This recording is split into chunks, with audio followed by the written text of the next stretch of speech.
if you want to get in it, which I really hope you guys get into it. I really hope I just get across the fact that this mod is just so good. I'll leave a link down in the description of the video. Thank you for tuning in and welcome back to the channel. If you're new here, my name is Drydick. I do videos about different Diablo 1, Diablo 2, and World of Warcraft mods. If any of that sounds interesting to you, consider subscribing below, as there'll be many more videos in the future. All right, what is going on, guys? I know it's been quite a while since you've actually seen my face in one of these videos. As you can tell, I have moved. It's a little bit different background than what you're used to in my other videos. But I figured I would just want to give you guys my true honest reaction to this new mod that I have discovered. This is for all the Diablo 2 guys out there. If you're familiar with my channel, I streamed Median XL quite a while ago. I was fairly into it. And I have played some of the Median XL 2 beta. It's not quite really up to par yet. So I'm going to let that flesh out. But for the time being, I am fully in love with this mod. And I want to give you guys a crash course kind of on why this is probably one of the greatest mods for Diablo 2 I have ever seen or played. So we're going to start here. I will give you everything on my Venom, my Poison Cobra, my Cobra Strike Assassin. Poison, everything. It's awesome. So let's start with the basics. So the talent tree. So it's similar to Diablo 2, but with like modern twists on the skills. So like martial arts is fairly the same, shadow disciplines is fairly same, and traps are fairly similar too. So these are your builders. You'll see a little bit later when I give you a little bit of a gameplay demo that these are kind of your builders. You build stacks up, and then when you hit the monster, once you have 3 stacks, you pulse like this AoE damage around you, and it's based on the element. I'm happy to do poisons. These are kind of your finishers. So like Talon Kick is Zeal for assassins. Dragon Claw, you dual wield and you like punch and like a wave of damage goes out and hits monsters. Dragon Strike is like a hit and you leave like shocked ground and it electrocutes enemies. And this is Dragon Flight, pretty much from Diablo 2. You hit an enemy, but it's got some modifiers. It does more damage, has more crit, yada, yada, yada. So Shadow Disciplines, Claw Mastery, weapon damage, crit strike, burst of speed, still pretty same. You can now get dual wield block, which is pretty sweet. I use a shield for this character, so it's not relevant to me, but you can get it. Fade is fairly similar, physical resistance and some elemental resistance. Cloak of Shadows, I believe what this used to be called. Smoke Screen, now it just like lets out basically a giant miasma of fog and you do extra damage and run fast while you're in it. I just use it to kill bosses with. And Venom, pretty standard, put poison on your weapon, do a bunch of damage.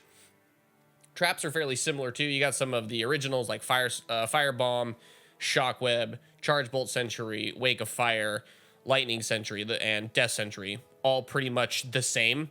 The things that are different here are like these blade skills. So Blade Sentinel will have like this thing, like this blade going back and forth in a line, deal damage.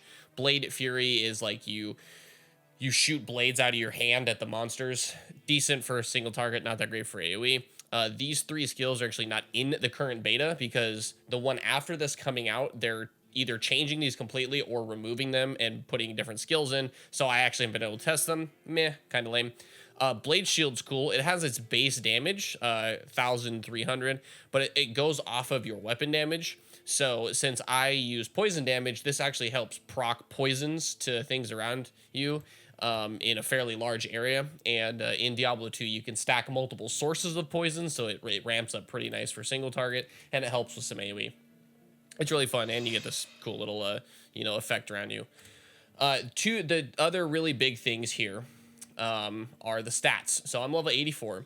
So I use Cobra Strike as my main ability.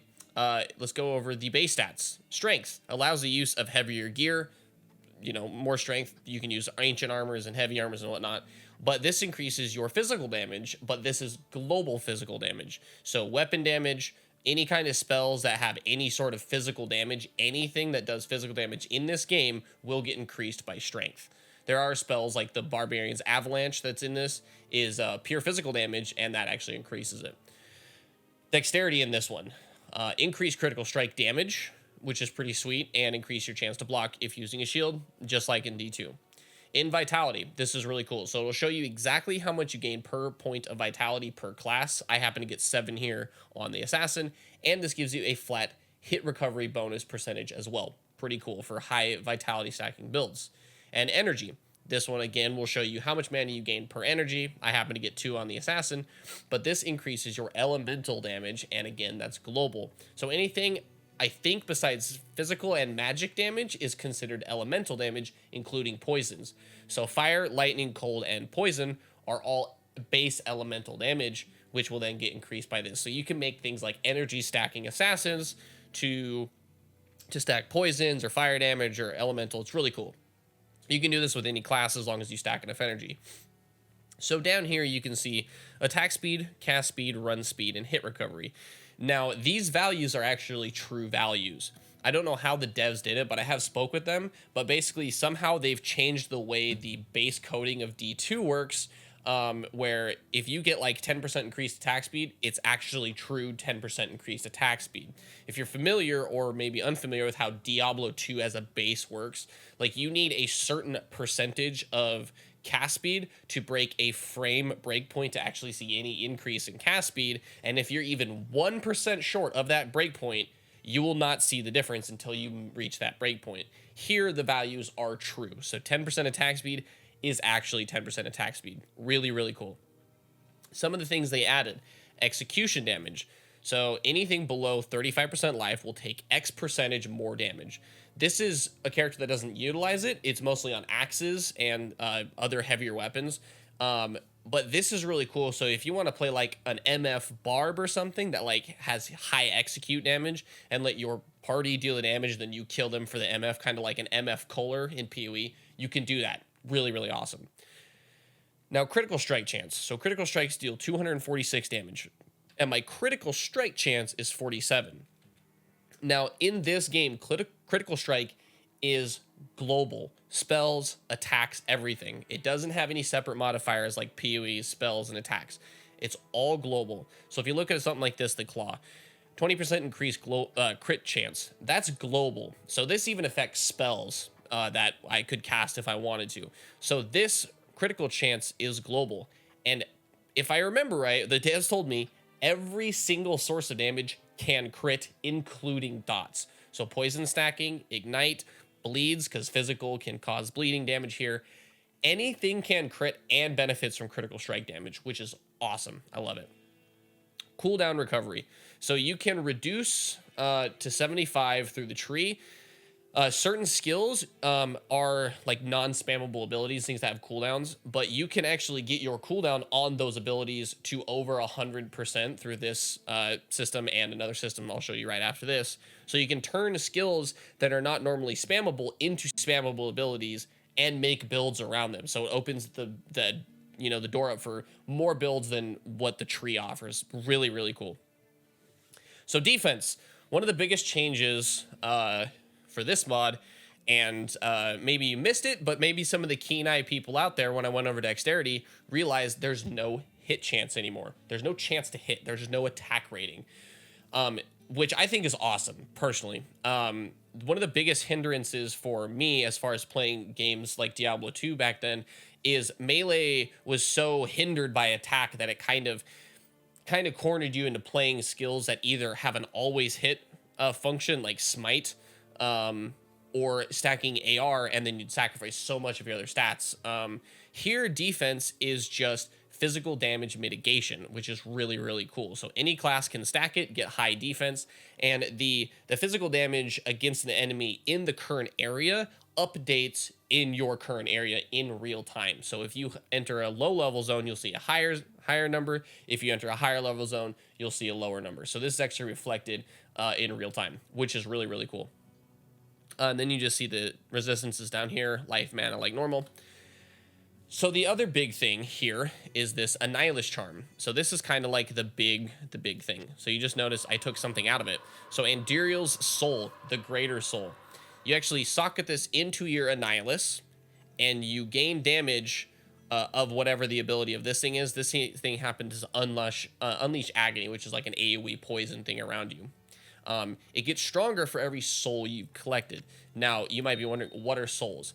So souls come from areas within normal, nightmare, and hell, and then there's these challenges areas that you have to do at certain levels or below. that unlock souls. You kill illuminated enemies, and they go to this talent tree. This is kind of like their addition of like a PoE style talent tree. These are basically extra skill points that you get that modify the way you play your character outside of the talent tree. Really, really awesome. So I went down here.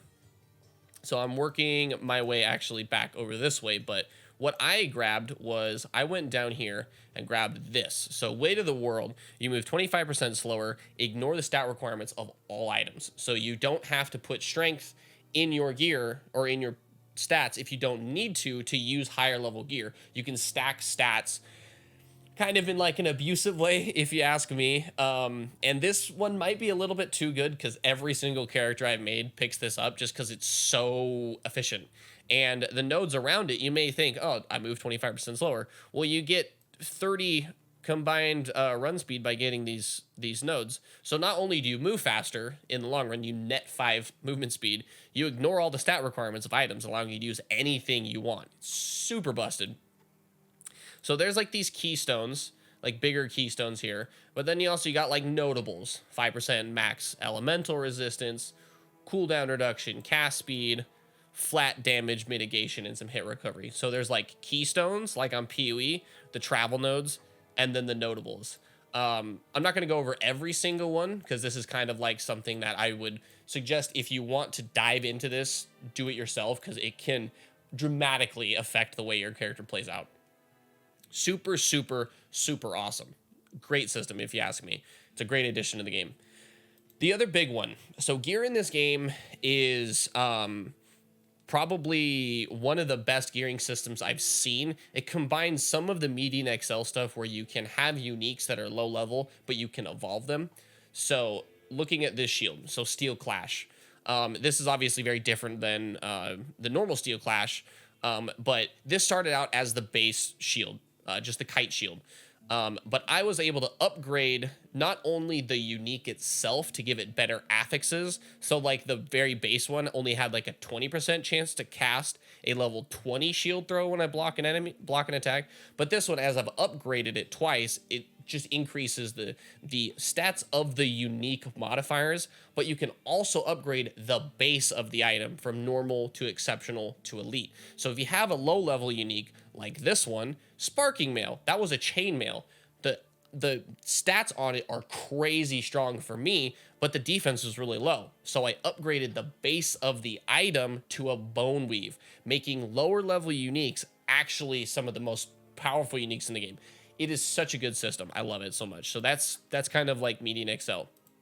One of the other things, they have basically imported Path of Exile's crafting system into Diablo 2. And in my opinion, it works better here than it does in PoE. The reason I say that is because PoE's base crafting system, from anywhere from just like the alterations to, God forbid, exalting, closing your eyes and exalting an item, right? The items you get are okay, but they don't really serve you great in the long run outside of like harvest crafting and unveil crafting and essence crafting and all this stuff. Like the base of the crafting system doesn't really work in PoE anymore because characters need, or not really need, but have access to much more powerful items, and just rolling random rares doesn't really work much anymore for PoE. But in Diablo 2, it's much more forgiving. You can utilize items that would normally be dog shit in PoE terms, but are great here. So what they do, they added like alterations. This is basically an alteration. You re-roll a magic item. You add an affix to a magic item. That's an augment. Brilliant Rift Energy. This is your alchemy orb. This is your chance orb. Upgrade to a random rarity. Re-roll a rare. That's your chaos. This is your regal orb. So you take a magic, turn it into a rare. The unstable Rift Energy is the Vol Orb. That has different affixes and stuff it can roll. Temporal Rift Energy. This is your Divine Orb. I don't have any here. This is basically an annulment orb. It removes a random affix. And then the one is called a Cosmic, which I don't have any right now because I actually used them on my gear. It will add a suffix to a rare. So that's really cool. The other two things that make this level of crafting, the gearing system, superior to PoE, in every way possible, in my opinion, is this item right here. The Veiled Rift Energy upgrades the base of an item to exceptional or elite. So what this does, it basically makes loot for your character relevant forever at any stage of the game, which is awesome. So let me explain a little bit further. You get higher item level bases in the game, but they can also roll really good stats on really bad bases. So let's say even just a sash, a normal one. This could have been a sash. Actually, I think this was when I found it. I found it with the stats and I was like, oh my God, that's perfect for my character, but it's a sash. But that's the awesome thing about this mod is you upgrade the bases to the higher levels. So you take items that you wouldn't use because of their base item, and then you get to force it to be better. And the stats on it are great. Super, super fantastic. And not only that, because Diablo 2 at its core, you don't need perfect gear to feel really powerful like PoE. You get to utilize things like this. So this ring, 11 to all elemental resistance, 2 to all skills, which is really good. The magic damage to attacks doesn't really affect me at all. Plus 16 to strength doesn't affect me at all. It's whatever. So like I use basically 2 of the stats here. The strength is all right, but the plus 2 to skills and 11 to all elemental resistances. I haven't been able to make a better ring or find one for like 2 days. But in PoE terms, this ring would be crap. You wouldn't keep something like this. But because Diablo 2 items are, you don't need amazingly perfect, you know, harvest crafted gear and all this other stuff to feel really, really strong. You get to use items that are subpar for much longer than you do in PoE. And the gearing process is just so much more impactful. So much more like you feel attached to your items more than you do PoE. You just churn and burn items like crazy. So there's these other things. These are basically essences. They're called evil forces. You can see it has, you basically have an essence. It tells you what it does on each of these pieces, and there's a bunch of different ones for different things. Rune words. This is another really, really cool thing about this mod. So you can see this shield has runes in it. Well, I can take these runes out at any time, as long as it doesn't actually make a rune word. They introduced rune words in the beta, so that's new. They didn't have rune words before.